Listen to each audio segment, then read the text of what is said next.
Good morning, Pio Pico Palomas. This is Dr. Lupe Gomez, principal at Pio Pico Elementary. Happy Monday. With me this morning is Karina Valencia, our face worker. Hi, everyone. Good morning.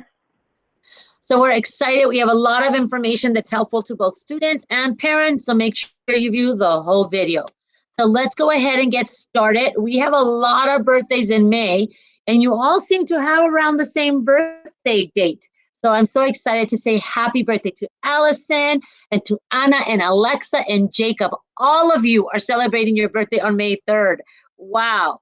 And then Crystal and Daphne, you'll be celebrating your birthday on May 5th. Desiree, Nathan, and Sergio, happy birthday to you. They'll be celebrating on May 7th, and then Alondra on May 8th. So happy birthday to all of you from everyone here at Pio Pico. We wish you nothing but the best and keep shining brightly. I also want to be able to take a couple of moments to recognize our Scholars of the Week. This week we have 3 scholars and we're so proud of them. So I want to start off with Enrique Mena. Enrique Mena is a first grader in Mrs. Prado's classroom, and he is super organized and self-motivated. He is focused, oriented, and he's always, always paying attention. Enrique is present and super punctual. He's ready to learn. We're so happy to have Enrique as one of our Palomas. Thank you, Enrique, for being so bright. And for our next Scholar of the Week, we have Camilo A. Jimenez from Mrs. Seguro's class. Camilo has shown great improvement in completing his asynchronous work and is working towards his online goals. He also logs in on time and is prepared to learn by having his materials ready.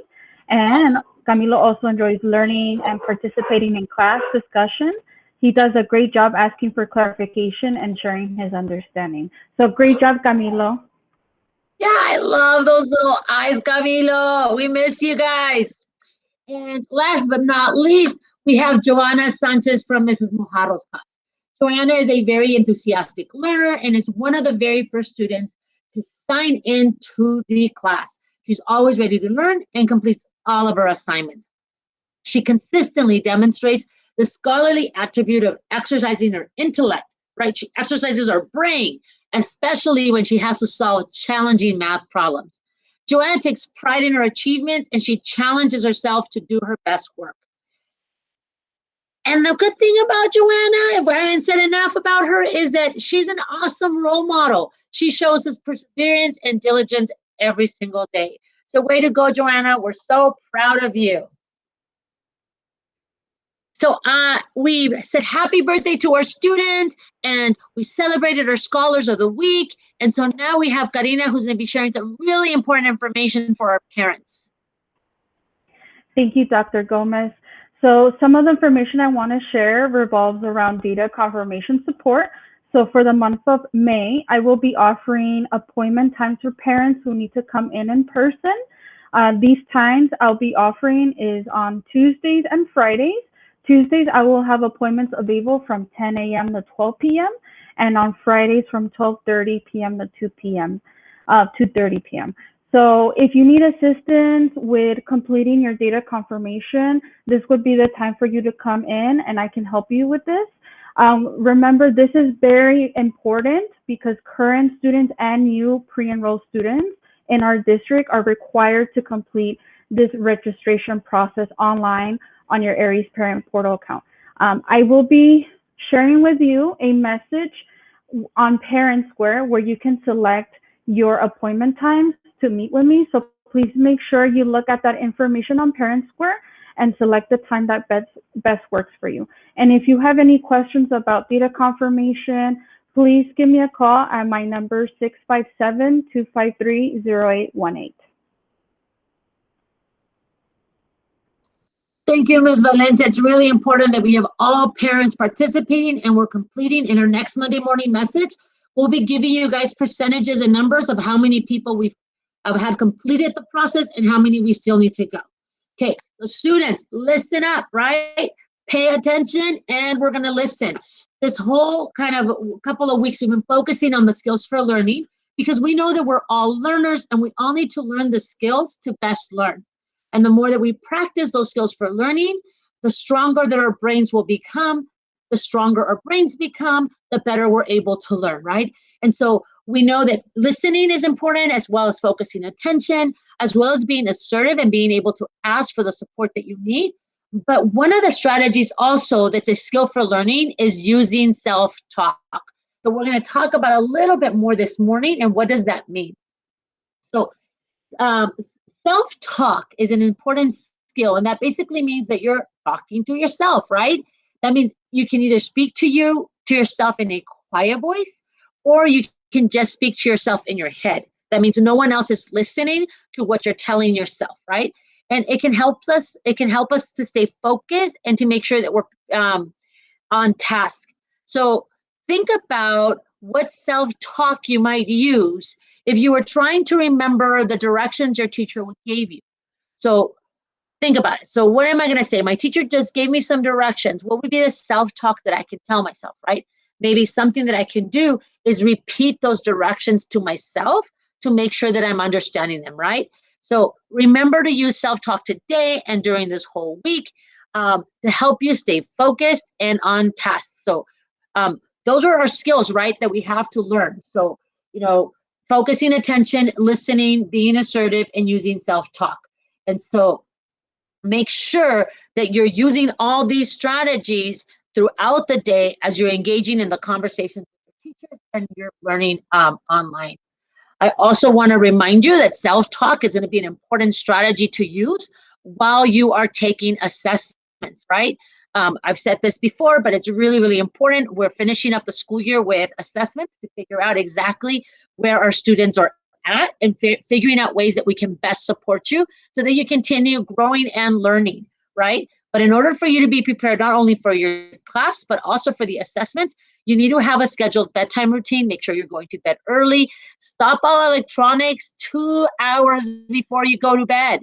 The light from your tablet or the TV or your Chromebook sends messages to your brain that it's not time to fall asleep. So make sure you stop all electronics a minimum 2 hours before you go to bed. Eat a healthy breakfast high in protein will help you have the energy that you need and not feel hungry. Also, make sure you're logging into class on time, that your camera's on, and that you're completing all your work, because all of it is helping you to be successful in your assessment and that you continue learning. Just as a reminder, TK through second grade students are currently taking the LPAC. The LPAC is the assessment from the state of California on English language proficiency. This assessment is given to all English language learners. We have completed the assessment for 3rd through 5th grade, and now we're completing the assessments for TK through 2nd. The assessment is one-on-one, so every child is being assessed by one assessor or one teacher. It is taking us a little bit longer with the younger ones because they have to take all 4 parts, and all 4 parts are one-on-one. In addition, our 3rd through 5th graders will begin taking the MAP assessment in math, English, and Spanish literacy this week. So remember, the MAP assessment is going to help the school really know how much you've grown this school year. So it's important that you just don't click or you give up on the assessment, but that you really, really try your best. And I know that it's difficult sometimes when you're taking assessments from home, but please make sure that you do the best so that you can create the environment at home so that you can focus on your assessments, because at the end of it, we're so proud of all the work that you've been doing. And we want to make sure that the assessments are able to capture all that learning that you've been doing. So as you know, the district is in partnership with Rite Aid. They're currently offering Pfizer vaccines for the Santa Ana community every Monday. So if you or someone you know is interested in getting the COVID-19 vaccine, please give me a call, or you can fill out my form on the tinyurl.com/COVID-19 interest form. So right now, the vaccine is available for anyone who is ages 16 and older. So please, if you are interested, please give me a call and I can help you get an appointment on Mondays for the COVID-19 clinic at Segerstrom High School. And the next thing we'd like to share with you is that next week, or this week, May 3rd through the 7th, is Teacher Appreciation Week. So we want to congratulate our teachers for all the amazing work that they've been doing. And as a parent, if you like to show appreciation to your son's or daughter's teacher, here are some ideas that you can use to show appreciation. Have your child write a thank you note to their teacher. Another idea is making a poster for your teacher with thank you notes on it. You can mail it to them or take a picture and share it with them. You can ask their child's teacher what their favorite treat is and mail it or drop it off at the school for them to enjoy. Record a video of your child saying thank you to their teacher and email it to them. Write an email to your child's teacher expressing your gratitude as a caregiver for all that they've done this year. You can send flowers or any little gifts that make sure they'll brighten their day. Or you can also write a poem to your child's teacher on what they learned this year and what they're thankful to be in their child's classroom. So yes, let's take some time to show some appreciation to our wonderful Pio Pico teachers. Definitely, Karina. We're so proud to have one of the best teachers, right, in our district. They're right here at Pio Pico. Don't look any further. Let's make sure we thank them for all the hard work that they're doing. That even though they're at a home, right, they are giving their all and their best every single day to make sure that they're meeting the needs of all of our students. Parents, thank you also, and happy appreciation for you too, as you've been stepping up to the role of becoming teachers and partnering with us in your child's education. So thank you very much. And oh my goodness, before we know it, it's going to be May 8th, right? And May 8th is my mom's birthday, so that's why it's in my head.